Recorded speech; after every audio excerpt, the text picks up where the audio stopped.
I'm going to talk today about the art of paraphrasing. This can be done in written form or verbally. It has both applications, and I will talk about both today. And the goal of the live is to see paraphrasing as a practical element in your preparation of any talk or presentation or essay. And it's to understand how to do it well. So I'm going to try to get across this by the end of this live. I hope you will say, okay, I understand very well how to do this. And guess what? There's homework at the end of the video so you can practice what you've just learned. All right, let's get a definition of paraphrasing. It involves putting a passage, normally a written passage, from a source into your own words based on your need or situation. And this is the interesting sort of condition, is that you use it for your own purposes, and that's what makes paraphrasing easier, naturally easier. Now let's just get a little bit of context about using sources more generally. We have 4 options in general. When we have a source, whether it's a verbal or oral source or a written source, we have 4 options how to handle this information. Number 1, we can summarize it. I will talk about that in a minute. Number 2, we can paraphrase it, which is the focus of today's live. Number 3, we can quote it. Just take exactly what was written or said and just reproduce it in quotations. And that tells the reader or the listener that you have taken exactly, verbatim, exactly what someone else has written or said, and you're using it. Or you can do what you shouldn't do, which is plagiarize. You take it without acknowledging the source. And you want to avoid plagiarizing because you can lose credibility, you can fail a course, you can lose a job. There are lots of consequences for this. All right, negative consequences. Let's just, for one slide, look at the difference between paraphrase and summary, because a lot of people often confuse the two. Now, in a paraphrase on the left, you have a 1-to-1 ratio in terms of the information you've read and the information you're producing. So if you read one line, you paraphrase in one line. So it's more or less a 1-to-1 ratio. Whereas with summary, you read a larger excerpt, article, book, paragraph, or section, and then you put it into your own words in a very condensed means brief, condensed form. It's a brief account, so it's maybe still one sentence, but you've read a lot more to arrive at that one sentence. So here's a specific example of the difference between a summary and a paraphrase. And I've taken an article from today's BBC, and I'm going to just paraphrase that title at the bottom in the blue. And I apologize if it's too small. It says, COVID infection in Lagos may top Africa's total. And so a paraphrase of that title could be, Southern Nigeria is experiencing a COVID epidemic. But if I wanted to summarize this article, I would have to read it. I couldn't summarize the title. I can paraphrase the title, but I can't summarize it, really, because there's not enough information. You need to read part of the article or the whole article before you can summarize the article. I hope that makes sense. If it doesn't, you can ask me below in a question. All right, when do we use paraphrasing? We use it in our everyday life. When someone asks you, a friend, what did he say? What did she say? At that moment, when you say in a conversation, he or she said da da da, that is paraphrasing. You are paraphrasing every day when a friend asks you a question like this. So this is a very important skill and a very frequent skill that we adopt. Now, for our purposes, of course, we are looking for its use in our studies at school, in university, and then in our career, because we have presentations to make, we have reports that we might have to do, or essays or papers to write. And so we would say something like this: according to the author, there is, and then we paraphrase what the author might have stated. I have it in quotes, but you don't quote a paraphrase. I apologize. You don't quote a paraphrase. You quote when you take exactly what they've said or written. All right, so we use it in our private life, and we use paraphrasing in our scholarly or public or our career. So this is very important that we understand this skill. Now, what's the most natural way to paraphrase? I'm going to give you what I think is the most natural way to paraphrase. It's not the way that most people are taught how to paraphrase, though I think it might be the most effective way, because it's the way that you actually should approach paraphrasing. Are you ready? All right, so you adjust the information to fit your particular situation. So I've got two examples here. Let's take a look at them. At the bottom, so we have the original information. This is what you read in the source. I made this up. I recently took a holiday, but John and Sally's last holiday was 2 years ago. So let's say that's the original source. Now, how do we paraphrase that? You can paraphrase that based on the context of your conversation or of your writing. So if you're focusing on the year 2019, which is 2 years ago, then you can say in 2019, I went to the Bahamas. That year, John and Sally also took a vacation. So that year, John and Sally also took a vacation is a paraphrase of the sentence, of the above underlined sentence. And it's easy to paraphrase because we have a different perspective. I'm now talking about 2019. So it's naturally going to be written differently because I have a different purpose. I hope that's clear. Now let's say we're discussing my friendship with John and Sally. Then suddenly it's different again. They are good friends of mine, but we have not had a holiday together for 2 years or since 2019.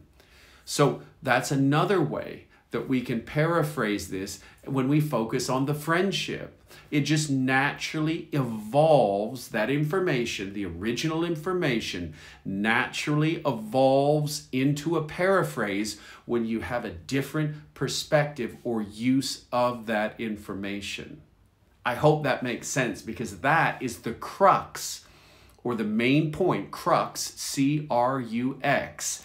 Crux means main point. That is the crux of this live. When you take information and you use it for your own purposes, your own specific intentions, you will naturally create a paraphrase. And then you will avoid the temptation to copy. So I'll just restate it here. One linguistic or idea here. The perspective or vantage point is normally found in the subject of the sentence or near the beginning of that sentence. So that's how we change perspectives, is we change the subject. So if you go back and you look here at the 2019 example, you can see that in 2019 begins the sentence, and then in the second sentence it says that year, John and Sally. So obviously 2019 is the focus. And then if we go down to the next example, we have they and we and a holiday together. It's obviously discussing the friendship. So these different perspectives are found generally in the subject of the sentence or near the beginning of the sentence. That's the most important part of the sentence. All right, I hope that's clear. Now, I want to give an advanced example, a historical example. as a historian, I want to do it's a basic history example. I will just tell you that the U.S. Civil War, the United States Civil War, was fought between the northern states in the United States and between the southern U.S. states. So it's a civil war, a fight amongst the Americans themselves. So here's the original sentence.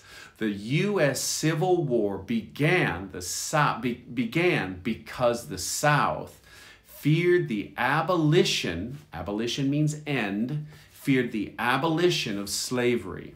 All right, that's our core sentence. Now, what if that's a general piece of information, but what if I want to focus on slavery? My presentation's on slavery. So here I would start the sentence in the following way, with slavery at the beginning.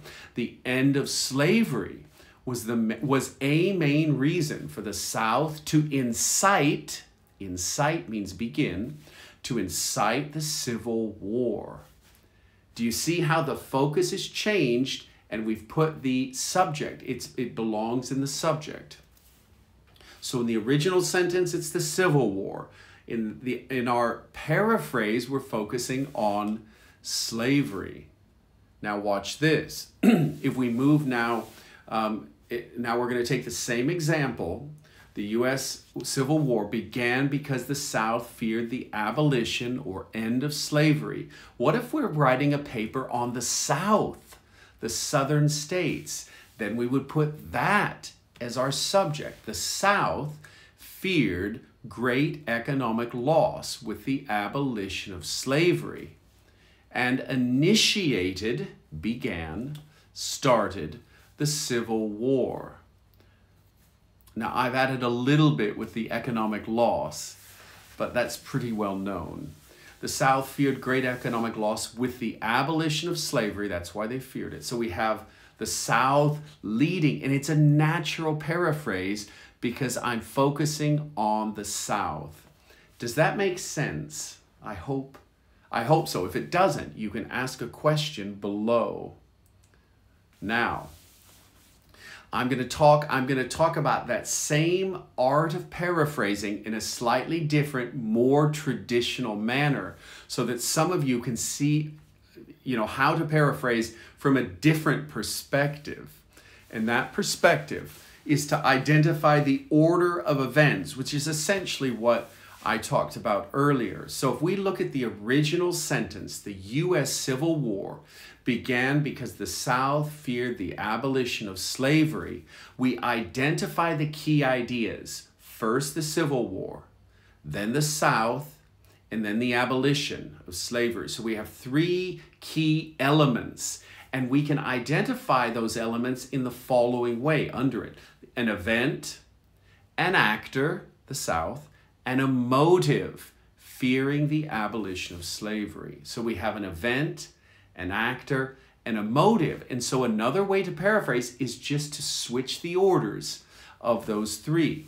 And I do that here. So in the original example, we have event, actor, motive. Now in the alternative approach, we can just change them. Motive, actor, event. And we have this.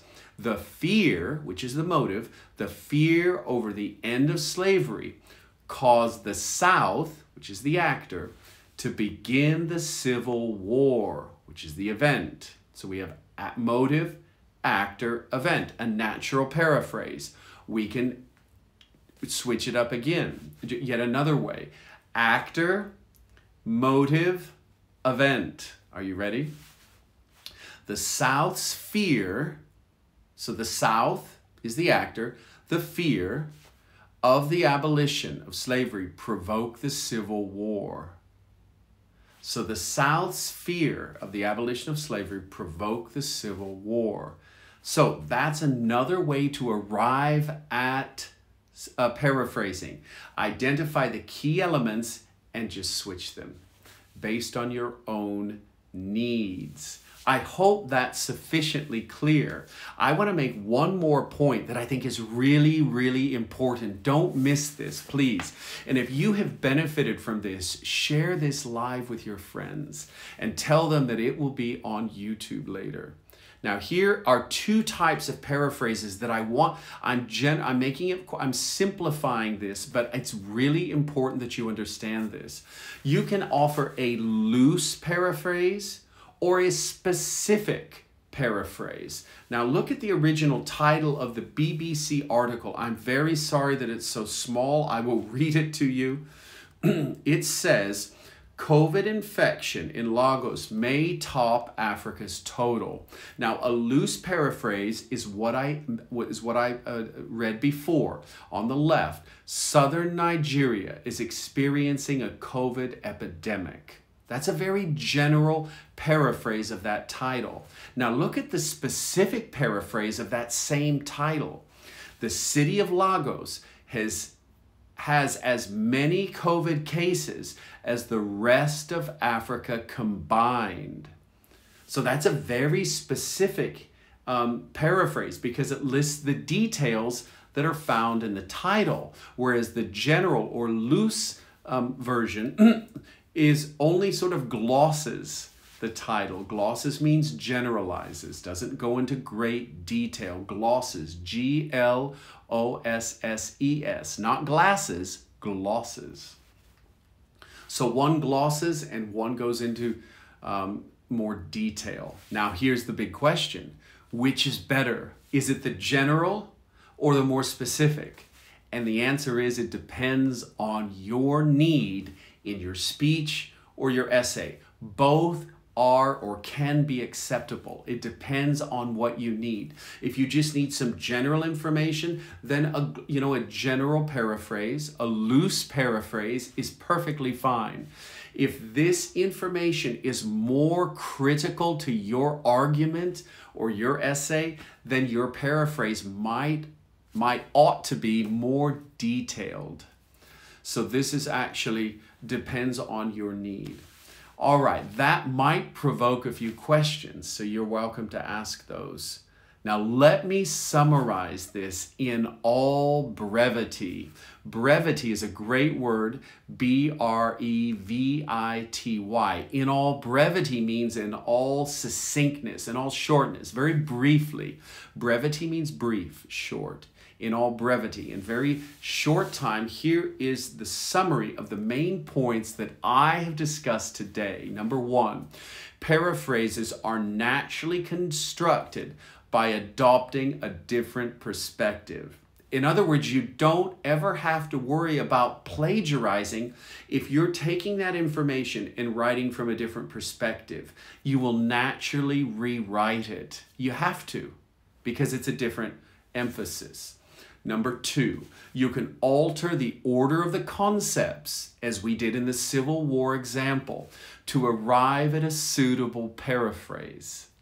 So you can just alter the events, the event, the motive, the actor, you can alter those. And number three, very important, there are several ways to paraphrase, several acceptable ways to paraphrase.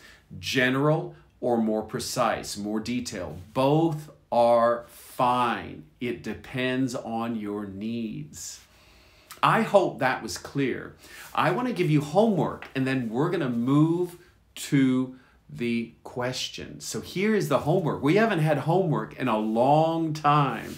I'll give you an informal expression. We haven't had homework on a Wednesday Live in a month of Sundays. A month of Sundays means a very long time. So we're going to have homework. And here's the homework. It's again from BBC Today. It's a very funny title. Look at this title. China court orders man to pay wife for housework in landmark case. Now, I have made a note right under that. You can exclude, you can delete, you don't have to use landmark case. So take it out. And what I want you to do is paraphrase it in two ways. The first one from the perspective of the man, and the second one from the perspective of the wife or the woman. Now, this should be very interesting. So you have two different perspectives. Write it to me directly. You can send me a direct message and I will look at those as soon as I can. I have a lot of messages, so please be patient and I will eventually look at your homework. And I'm very much looking forward to helping you with this. So that's your homework. Now, if you're watching this on YouTube, you can just write it underneath the YouTube video. And I look forward to looking at those answers, and I'll also correct those on YouTube. Thank you.